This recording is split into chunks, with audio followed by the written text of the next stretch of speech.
Hello everyone, so this is Rakshita. We are going to start from class 8 maths lesson number 13 exercise 13.2 from the question number 1. So let's read this question first. Which of the following are in inverse proportion? Means we have to tell here 1, 2, 3, 4, 5.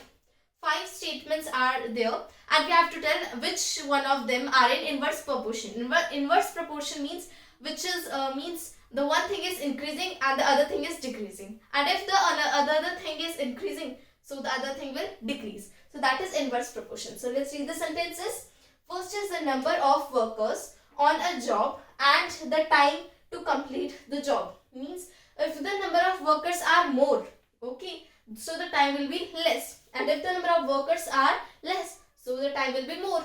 So means one thing is increasing and another thing is decreasing. So here we can see that it is in inverse proportion. Okay. So and if we see the next one, so next one is the time taken for a journey and the distance traveled in a uniform speed. Uniform speed means at the same speed. If I'm going from a journey, okay, if I'm going for a journey, so the time which will be taking, okay, the time which will be taking, it will at the same speed, okay. And if I means from what we can say that any transport, okay. If I am traveling from any transport, so if I am going from at a high speed, so the time will be less, okay, the time will be less. So here what it is saying that uniform speed, the speed should be same, so this can't be in inverse proportion, okay. So and if we move to the third one is area of cultivated and the crop harvested, okay. So here if the area of cultivated crop means if I have taken a land and I have cultivated the crop on them, okay. If my land is more, so the crop will also be more, okay. If my land is small, so the crop production will also be small. So here it is direct proportion, not inverse. So we are also going to cross it, okay. And if we see the fourth one, so fourth one is the time taken for a fixed journey at the speed of the vehicle, okay.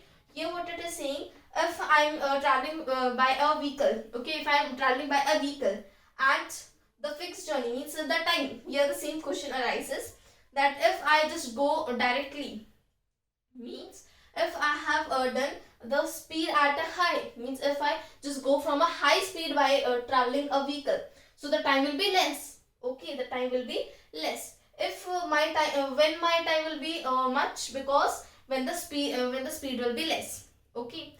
When my speed will be less, the time will be high. If my speed will be more, so the time will be also less, okay. So here we can take that because one thing is decreasing and the other thing is increasing. So and if we see the fifth one, so the population of a country and the area of land per person. Population means that how much people are living in that country.